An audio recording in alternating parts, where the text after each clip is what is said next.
19 जुलाई 2025 शनिवार का दैनिक पंचांग। ये पंचांग खगोलीय गणनाओं और ज्योतिषीय सिद्धांतों पर आधारित है जो किसी भी मानक भारतीय पंचांग के लिए मान्य होते हैं। पंचांग के मुख्य घटक। पंचांग हिंदू ज्योतिष का एक महत्वपूर्ण अंग है जो 5 मुख्य तत्वों तिथि, नक्षत्र, योग, करण और वार पर आधारित है। ये सभी तत्व मिलकर किसी भी दिन की ऊर्जा और विशेषताओं का निर्धारण करते हैं। तिथि चंद्र दिन श्रावण कृष्ण नवमी रात्रि 2:42 बजे तक, उसके बाद दशमी नवमी तिथि।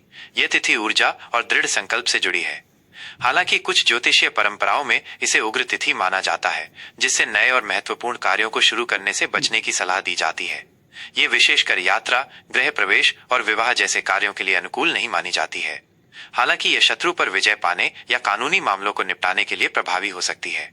दशमी तिथि उपरांत ये तिथि शुभ और वृद्धि कारक मानी जाती है, जो कि शुभ कार्यों के लिए बेहतर है।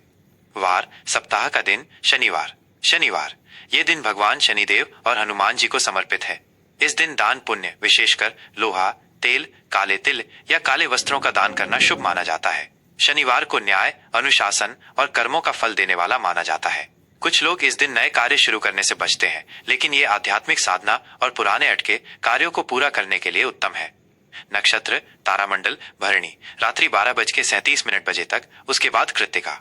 भरणी नक्षत्र यह नक्षत्र शुक्र ग्रह से शासित है और इसका प्रतीक योनि या त्रिकोण है।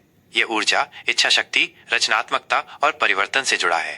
भरणी नक्षत्र में जन्मे लोग दृढ़ निश्चयी, कलात्मक और कभी कभी थोड़े उग्र स्वभाव के हो सकते हैं। यह परिवर्तनशील और गतिशील ऊर्जा प्रदान करता है।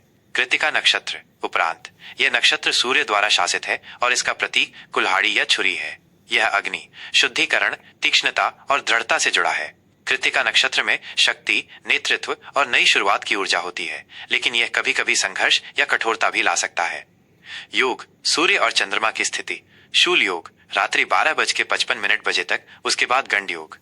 शूल योग ज्योतिष में कुल 27 योग होते हैं, जिनमें से शूल योग अशुभ योगों में से एक है।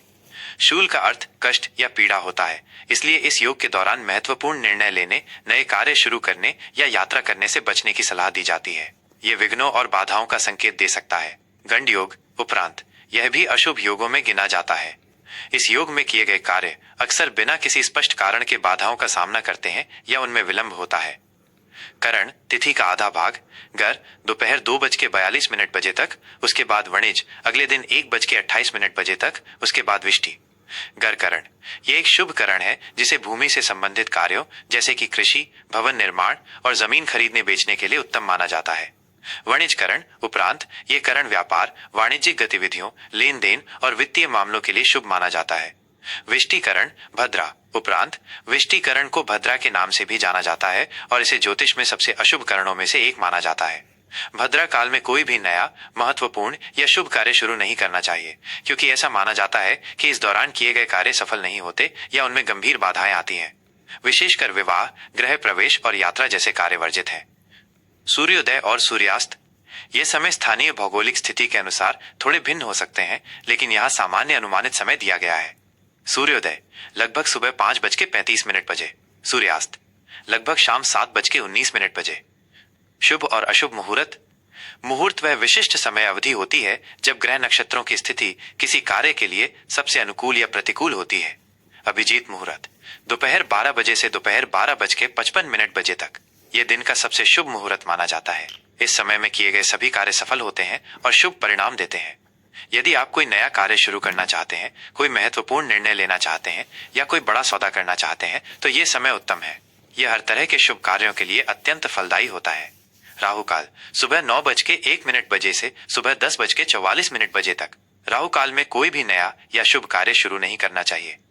ज्योतिषीय मान्यताओं के अनुसार इस दौरान शुरू किए गए कार्यों में बाधाएं आती हैं या वे सफल नहीं होते। ये यात्रा, नया व्यापार शुरू करने, महत्वपूर्ण बैठकें करने आदि के लिए प्रतिकूल है। गुलिक काल सुबह 5:35 बजे से सुबह 7:18 बजे तक। ये भी एक ऐसा समय है जब शुभ कार्य शुरू करने से बचना चाहिए। इस समय में धन संबंधी लेन देन और लंबी यात्रा से बचने की सलाह दी जाती है। हालांकि कुछ ज्योतिषीय धारणाओं में इसे मृत्यु संबंधी कार्यों या ऋण चुकाने के लिए उपयुक्त माना जाता है। यमगंड दोपहर 2:12 बजे से दोपहर 3:51 बजे तक। यमगंड काल में यात्रा करने या किसी नए कार्य की शुरुआत करने से बचें, क्योंकि ऐसा माना जाता है कि इस दौरान किए गए कार्य में परेशानी आ सकती है या उनके परिणाम अच्छे नहीं होते। दुर्मुहूर्त सुबह 7:41 बजे से सुबह 8:34 बजे तक। ये भी एक अशुभ मुहूर्त है। इस समय में झगड़े, वाद विवाद या किसी भी तरह के नकारात्मक कार्य से बचना चाहिए। इस दौरान किसी भी महत्वपूर्ण कार्य को करने से बचें, क्योंकि ये मानसिक अशांति या समस्याओं का कारण बन सकता है। प्रमुख ग्रहों की स्थिति। गोचर ग्रहों की स्थिति का व्यक्ति के जीवन और दिन भर की ऊर्जा पर गहरा प्रभाव पड़ता है। सूर्य कर्क राशि में। सूर्य का कर्क राशि में गोचर भावनात्मकता, पारिवारिक सुरक्षा और घर से जुड़ाव पर जोर देता है। यह व्यक्तिगत संबंधों और जड़ों को मजबूत करने का समय हो सकता है। चंद्रमा मेष राशि में। चंद्रमा का मेष राशि में गोचर ऊर्जा, पहल और स्वतंत्र भावना को बढ़ावा देता है। यह त्वरित निर्णय लेने और नए विचारों को लागू करने के लिए प्रेरित कर सकता है, लेकिन आवेग को नियंत्रित करना महत्वपूर्ण है। 19 जुलाई 2025 का ज्योतिषीय महत्व। यह दिन श्रावण मास के कृष्ण पक्ष की नवमी तिथि है। श्रावण मास भगवान शिव को समर्पित है, इसलिए इस दिन भगवान शिव की पूजा अर्चना, रुद्राभिषेक और जल अर्पण विशेष फलदायी हो सकता है। हालांकि नवमी तिथि और शूल योग का संयोग कुछ मामलों में चुनौतीपूर्ण हो सकता है, इसलिए महत्वपूर्ण कार्यों को अभिजीत मुहूर्त में ही करने का प्रयास करें।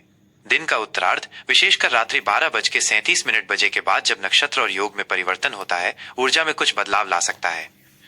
मुझे उम्मीद है कि ये पंचांग जानकारी आपके लिए उपयोगी होगी। 19 जुलाई 2025 मीन राशि का गहन दैनिक राशिफल। मीन राशि के जातक होने के नाते आज का दिन आपके लिए करुणा, अंतर्ज्ञान और रचनात्मकता पर केंद्रित रहेगा।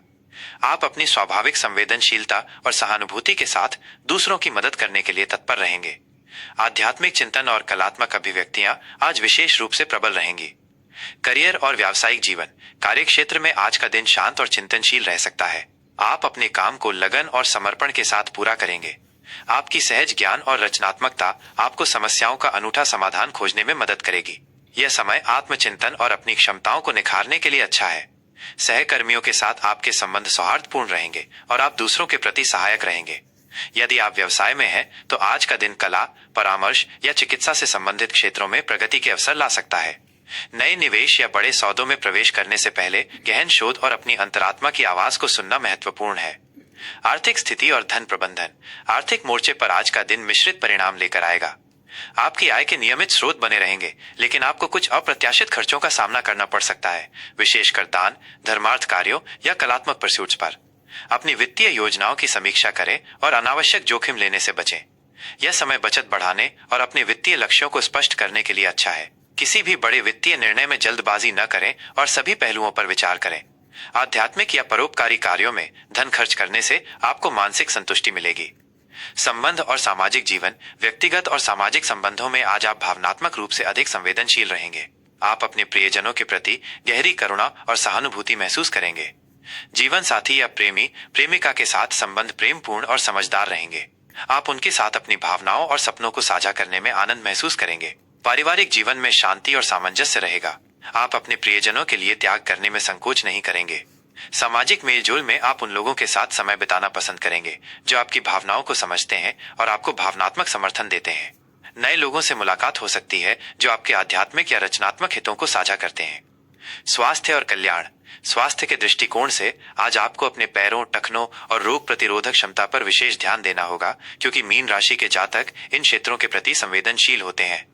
आपकी संवेदनशीलता के कारण आप दूसरों की ऊर्जा और भावनाओं को जल्दी ग्रहण कर सकते हैं, जिससे तनाव या भावनात्मक उतार चढ़ाव हो सकता है।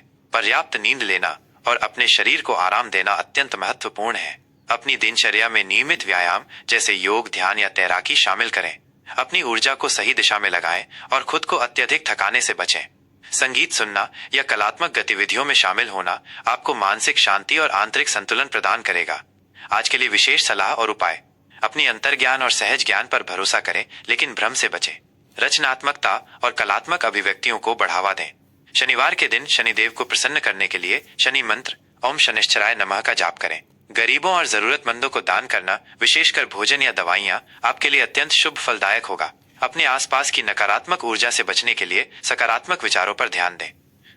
यह राशिफल सामान्य ज्योतिषीय गणनाओं और गोचर पर आधारित है। आपके व्यक्तिगत जन्म कुंडली में ग्रहों की विशिष्ट स्थिति और दशा के अनुसार परिणामों में भिन्नता हो सकती है। अपने दिन को और बेहतर बनाने के लिए आप अपनी अंतर्ज्ञान और विवेक का भी उपयोग करें।